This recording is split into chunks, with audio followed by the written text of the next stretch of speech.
Hello and welcome to everyone. We are back with another video, another series of biology, general science. In last video, we have discussed some important questions which were asked in the NDA or CDS exams. Okay, in this video also we will discuss some important questions which have been asked in the NDA and as well as CDS exam. Okay तो आज हम आपको another video जो last time आपको बताया था उसके साथ हम नेक्स्ट वीडियो हम डिस्कस कर रहे हैं। और यहाँ पर आपका जो यूट्यूब चैनल है कैवलरी इंडिया पुणे, यहाँ पर आपको सारी अपडेट्स मिलती रहेंगी। तो जुड़े रहिए इस यूट्यूब चैनल से और बने रहिए हमारे साथ, जिससे आपको जितने भी आपके मैथमेटिक्स से रिलेटेड, इंग्लिश से रिलेटेड जितने भी आपके PYQs है, इंपॉर्टेंट जो क्वेश्चंस है जो CDS और NDA एग्जाम्स में पूछे जाने वाले हैं या पूछे जाने चाहिए, वो सब आपको यहाँ पर बताएंगे। ठीक है, तो मैं यहाँ पर आपको स्पेशली बायोलॉजी के लिए जितने भी क्वेश्चंस जो लास्ट ईयर्स में पूछे जा चुके हैं या कौन कौन से इंपॉर्टेंट क्वेश्चंस हो सकते हैं या कौन कौन से ऐसे इंपॉर्टेंट पार्ट हो सकते हैं जो आपके NDA और CDS एग्जाम में आपको पूछे जा सकते हैं। तो ठीक है, तो इस YouTube चैनल को आप सब्सक्राइब कीजिए, जितना हो सके उतना शेयर कीजिए, जिससे आपके दोस्त और फ्रेंड्स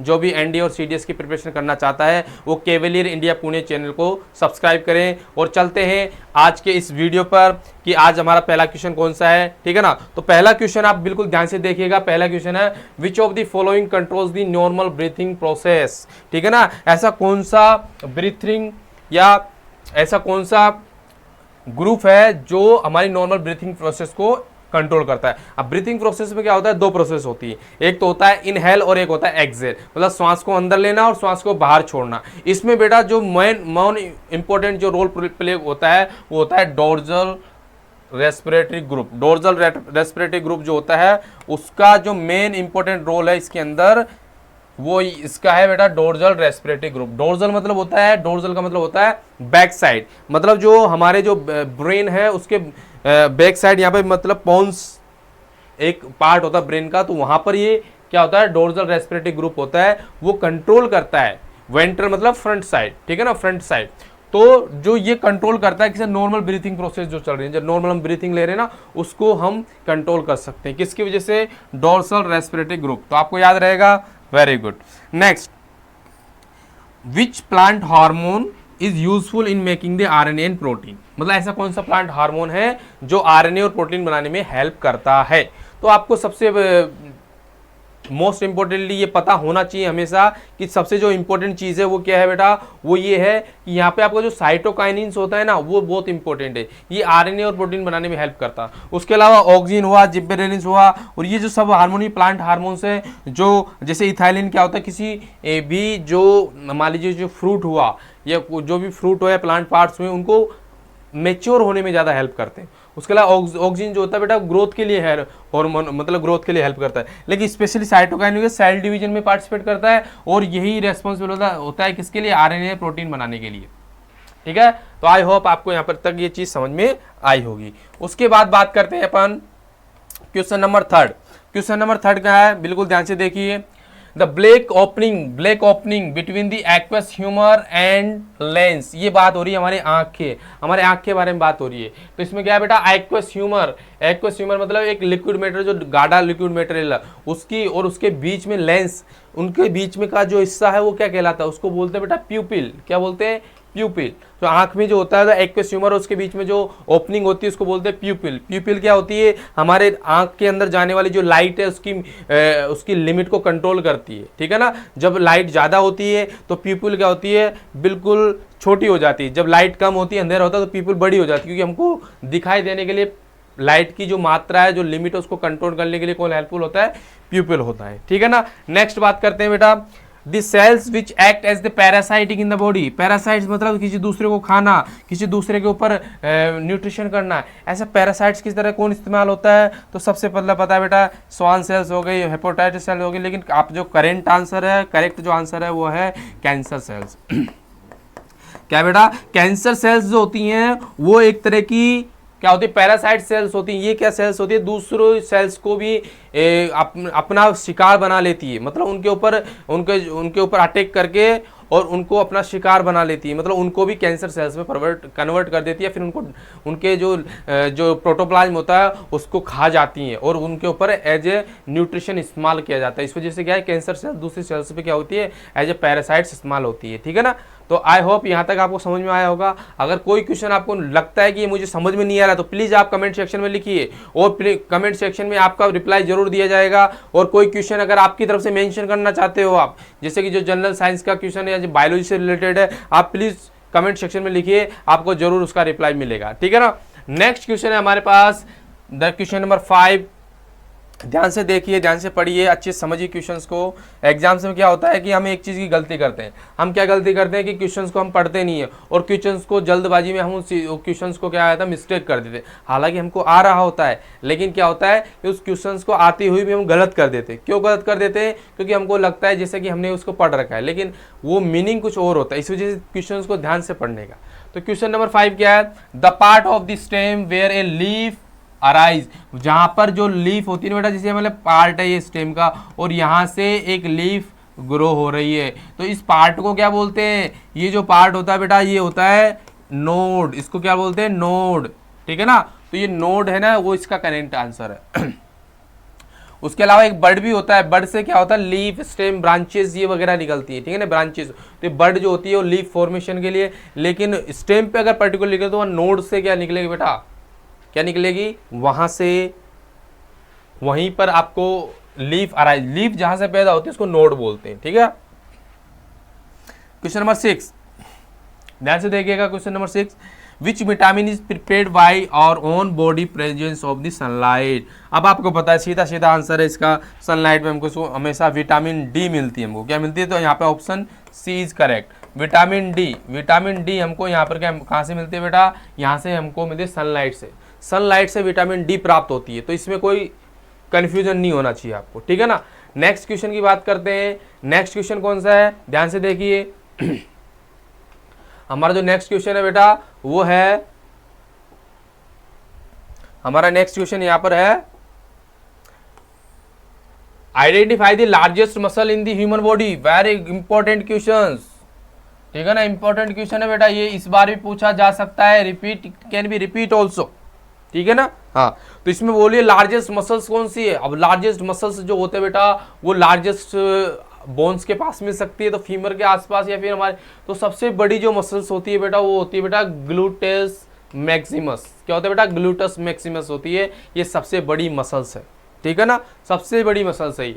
उसके बाद में सेकंड क्वेश्चन है बेटा, विच of the following universal distributor of blood group. Blood group जो होता है बेटा, ऐसा कौन सा ब्लड ग्रुप है जिसकी प्रेजेंस में जो व्यक्ति होता है उसके अंदर वो ब्लड ग्रुप मिलने के कारण वो किसी से भी ब्लड को रिसीव कर सकता है। तो उसके लिए जो ब्लड ग्रुप है बेटा वो है, सबसे इंपॉर्टेंट ब्लड ग्रुप है ए बी। ए बी जो होता है बेटा वो यूनिवर्सल एक्सेप्टर होता है, ये किसी से भी ब्लड को एक्सेप्ट कर सकता है। उसके अलावा आपको एक एडिशनल जानकारी बता दूं, जो ब्लड ग्रुप ओ है होता है वो यूनिवर्सल, वो क्या होता है बेटा? यूनिवर्सल डोनर होता है, वो किसी को भी ब्लड दे सकता है। इसका मतलब क्या है? इसका मतलब ये कि आरबीसी जो होती है ना, आरबीसी के अंदर ब्लड ग्रुप होता है, तो इसके ऊपर जो होती है अगर एंटीबॉडी प्रेजेंट है, अगर एंटीबॉडी प्रेजेंट है तब तो ये किसी दूसरे का ब्लड लेने से पहले उस पर चेकिंग होगी। तो इसका मतलब क्या है? ए बी के ऊपर क्या होती है बेटा? एंटीबॉडी होती नहीं है, तो ये किसी से ब्लड को एक्सेप्ट कर सकता है। अगर किसी के पास एंटीजन, ठीक है ना, एंटीजन अगर मान लीजिए किसी के ऊपर प्रेजेंट है तो बेटा वो किसी दूसरे को ब्लड देने से पहले वहां पर भी चेकिंग होगी। लेकिन जो ए बी ब्लड ग्रुप होता है उसमें क्या होता है बेटा? एंटीबॉडी एब्सेंट होती है, तो किसी भी मान लीजिए किसी भी रिसिपिएंट से वो ब्लड ग्रुप एक्सेप्ट करता है तो वहां पर क्या होता है? वो ब्लड ग्रुप आराम से उसको एक्सेप्ट हो जाता है, क्योंकि एंटीबॉडीज तो बनती नहीं है उसके खिलाफ, ठीक है ना, एंटीबॉडीज होती नहीं है, तो इस वजह से क्या होता है बेटा? ब्लड आराम से ए बी वाला आराम से एक्सेप्ट कर सकता है। उसी प्रकार क्या होता है, जो ब्लड ग्रुप ओ वाला होता है उसके ऊपर किसी प्रकार का एंटीजन नहीं पाया जाता बेटा, एंटीजन नहीं पाया जाता, तो किसी भी को भी ये डोनेट कर सकता है, ठीक है ना। तो यूनिवर्सल एक्सेप्टर कौन है? A B. यूनिवर्सल डोनर कौन है? ओ, ब्लड ग्रुप ओ, ये याद रखना आप, ठीक है। नेक्स्ट क्वेश्चन है यहाँ पर, नेक्स्ट क्वेश्चन देखिए, बहुत सिंपल क्वेश्चन है। देखिए आपको पता है बेटा ऑक्जेलिक एसिड किसमें मिलता है? तो यहाँ पर देखो जो स्पियंस हुआ और क्या नाम है कैबेज हुआ, ठीक है ना, इनमें क्या होता है? ऑक्जेलिक एसिड पाया जाता है। उसके अलावा सिट्रिक एसिड क्या लेमन में पाया जाता है, तो आपको ये ध्यान रखना पड़ेगा, ठीक है ना। डायरेक्ट क्वेश्चन पूछा जाता है। Which of the following is related to vertebrates, vertebrates जिसमें वर्टिब्रा पाई जाती है, कॉर्डेट्स, तो उसमें जो डिफरेंट क्लास होती है बेटा, aves, Mammalia, amphibia and like reptilia, तो सारे के सारे क्या होते हैं बेटा, ये किससे रिलेटेड, वर्टिब्रेट्स है, तो इसको ऑल ऑफ द अबव हो जाएगा, ठीक है ना। सॉरी, नेक्स्ट क्वेश्चन है यहाँ पर, lysergic acid is form by which one of the following. तो लाइसर्जिक एसिड होता है बेटा एक तरह का ड्रग्स टाइप का होता है, जो ड्रग्स टाइप का होता है, तो ड्रग्स जो होता है बेटा वो इरगट फंगाई की वजह से बनाया जाता है। किसकी वजह से, इरगट, लाइसर्जिक एसिड जो होता है बेटा एक किससे बनता है, इरगट फंगाई की वजह से बनता है, ठीक है ना। ये कैनाबिनोइड्स ये सब जो होते हैं बेटा, ये सब ड्रग्स की कैटेगरीज होती हैं, इनसे मतलब डिफरेंट टाइप के ड्रग्स निकाले जाते हैं, ठीक है ना। तो इरगट जो फंगाई होता है उससे लाइसर्जिक एसिड बनाया जाता है। यहाँ पर देखो, what tissue is known as the water conducting tissue, तो बेटा प्लांट में, जो प्लांट्स में बहुत इंपॉर्टेंट है, प्लांट्स में जो फूड कंडक्टिंग होता है वो तो होता है फ्लोएम, और जो वाटर कंडक्टिंग होता है वो होता है बेटा जाइलम। तो ये आप ध्यान रखना है यहाँ पर। तो ये नेक्स्ट टाइम क्वेश्चन ऐसा आ सकता है कि फूड कंडक्टिंग प्लांट टिश्यू कौन सा है, तो आपको आंसर देना है फ्लोएम, लेकिन यहाँ जो क्वेश्चन नंबर 12 का जो करेक्ट आंसर है वो क्या है, जाइलम, जो वाटर कंडक्टिंग टिश्यू है, ठीक है ना। हाँ, नेक्स्ट बात करते हैं, formation of gametophyte directly from the sporo. यहां पर क्वेश्चन है बेटा, formation of gametophyte directly from the sporophyte without meiosis. अब बेटा ये बात हो रही है sexual reproduction in flowering plants, तो सेक्सुअल रिप्रोडक्शन फ्लोरिंग प्लांट में देखा होगा, जो गैमेटोफाइट होता है डायरेक्ट स्पोरोफाइट से अगर बन जाता है तो बेटा उसको बोलते हैं एपोस्पोरी। ये एक टाइप का क्या होता है, एसेक्सुअल रिप्रोडक्शन होता है। क्या होता है बेटा, एक टाइप का एसेक्सुअल रिप्रोडक्शन होता है, ठीक है ना। ये क्या होता है बेटा, एक टाइप का एसेक्सुअल रिप्रोडक्शन होता है, ठीक है। हाँ, तो इन चीजों का आप ध्यान रखिएगा। उसके बाद नेक्स्ट क्वेश्चन अपना, a very large ecosystem on land having a distinct type of vegetation, मतलब प्लांट्स भी उग रहे हैं और वाइल्ड लाइफ मतलब एनिमल्स भी है, और मतलब आराम से वो जी रहे हैं, तो इसका मतलब वो जो एरिया होता है बेटा उसको बोलते हैं बायोम। और इकोलॉजी जो होता है किसी लिविंग ऑर्गेनिज्म और उसके इन्वायरमेंट के बीच में क्या है बेटा, एक जो स्टडी की जाती है उसको बोलते हैं इकोलॉजी। क्या बोलते हैं बेटा, ecology, environment and living organism के बीच में, ठीक है। हाँ, तो यहाँ तक आपको चीज़ें समझ में आ रही होगी कि किस तरीके से, किस लेवल से क्वेश्चंस पूछे जाते हैं। तो बहुत इजी क्वेश्चंस होते हैं, बस सिर्फ आपको जो इंपॉर्टेंट है वो ये है कि आपको ध्यान लगाना है, कुछ स्ट्रेटेजीज आपको बनानी पड़ेगी। वो सारी स्ट्रेटेजीज आपको कैवेलरी इंडिया पुणे के चैनल पर आपको मिलेगी। अगर आप मान लीजिए इंस्टीट्यूट ज्वाइन करते हो तो यहाँ पर भी आपको बहुत वेल फैसिलिटीज़ मिलती है, काफ़ी अच्छी अच्छी एक्सपीरियंस फैकल्टीज़ हैं, जिससे आपको मैथ, इंग्लिश और जीके सबकी प्रॉपर जनरल स्टडीज़ वगैरह सबकी प्रॉपर तैयारी करवाई जाती है, ठीक है ना। तो अगर आप हमसे जुड़ना चाहते हो तो आपको यूट्यूब चैनल पे भी आपको बहुत अच्छे से यहाँ पे अपडेट मिलती रहेगी। तो जितना हो सके इसको शेयर कीजिए और चैनल को सब्सक्राइब कर लीजिए, ठीक है ना। नाउ नेक्स्ट क्वेश्चन इज, जो नेक्स्ट क्वेश्चन है वो क्या है बेटा, देखिए, name the vitamin which is responsible for the health of brain. Brain की हेल्थ के लिए कौन सा विटामिन बी टाइप के, जो विटामिन बी टाइप के जो विटामिन होते हैं ना, vitamin B, specially B type के जो विटामिन होते हैं बेटा, वो सारे के सारे क्या होते हैं, ब्रेन सेल्स के लिए हेल्पफुल होते हैं, ठीक है ना। तो ये ऑल ऑफ दी अबव यहाँ पर आंसर आएगा, ठीक है ना।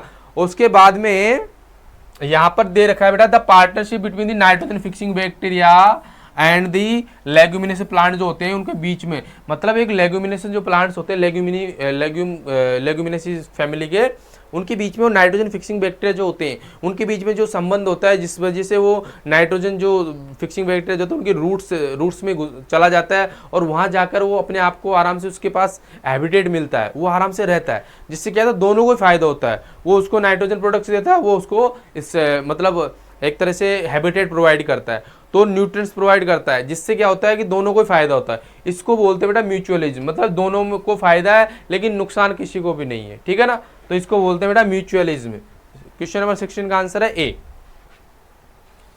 अब बात करते हैं बेटा नेक्स्ट क्वेश्चन कौन सा है। नेक्स्ट क्वेश्चन है,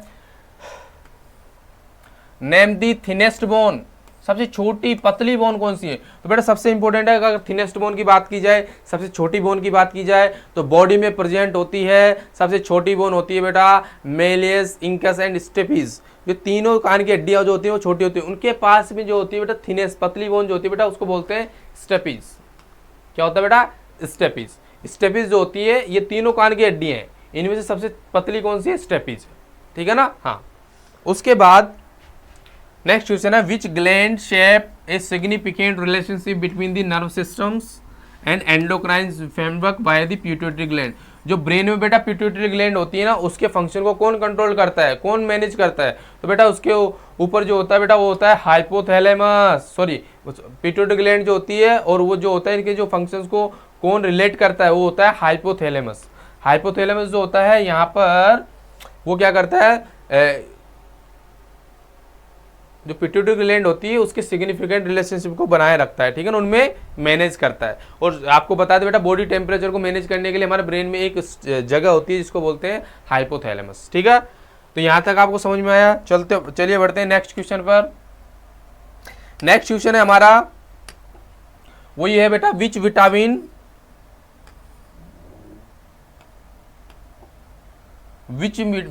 रेस्पॉन्सिबल फॉर नाइट ब्लाइंडनेस। अब नाइट ब्लाइंडनेस जो होता है बेटा वो एक तरह से क्या होता है कि कुछ पेशेंट ऐसे होते हैं जिनको थोड़ा अंधेरा होता है, दिखाई होना कम हो जाता है। तो बेटा नाइट ब्लाइंडनेस जो होता है उसके लिए इंपॉर्टेंट जो विटामिन होती है, जो आइज के लिए जो इंपॉर्टेंट होती है वो होती है बेटा विटामिन ए। तो यहाँ पर जो करेक्ट आंसर है वो हो जाए vitamin A. Vitamin is the correct answer. ठीक है ना, vitamin A, answer B is correct. ठीक है ना, तो नाइट ब्लाइंडनेस जो होता है किसकी कमी की वजह से होता है? विटामिन ए की कमी से।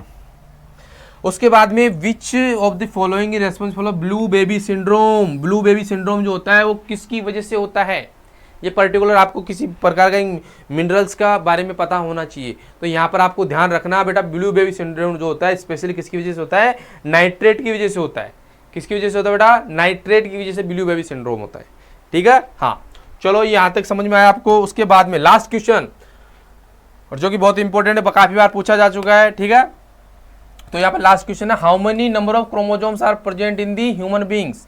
तो बेटा यहाँ पर आएगा क्वेश्चन लाइक आपको कंफ्यूज हो सकता है, लेकिन यहाँ पे ध्यान रखना जो ह्यूमन बींग्स है बेटा उसके अंदर क्वेश्चन क्रोमोसोम है ना 46 के बाद में अगर 23 दिया है तो ये पेयर्स में होता है बेटा, पेयर्स में होता है। ठीक है ना, 23 पेयर्स होते हैं। अगर इसमें बात करें 22 पेयर्स जो होंगे वो होंगे बेटा ऑटोसोम्स। उनको क्या बोलते हैं? ऑटोसोम, जो बॉडी के कैरेक्टर्स डिसाइड करते हैं, ऑटोसोम्स हो गए। उसके अलावा XX जो होता है वो होता है बेटा फीमेल में। ठीक है ना, वो XX जो होता है फीमेल में होता है, और XY जो होता है उसको वो होता है बेटा मेल के अंदर। ठीक है, इनको बोलते हैं एलोसोम्स बोलते हैं। क्या बोलते हैं इनको? एलोसोम्स बोला जाता है। समझ में आया यहाँ तक? ठीक है, तो this is all about the our some important question जो किसी NDA और CDS एग्जाम में पूछे जा चुके हैं, और आपको इससे एक लेवल पता चला होगा कि किस तरीके से जो क्वेश्चन आंसर जो होते हैं वो किस तरीके से NDA और CDS एग्जाम में पूछे जाते हैं। ठीक है ना, तो बने रहिए इस YouTube चैनल के साथ। मिलते हैं नेक्स्ट वीडियो में। Thank you so much for watching our videos.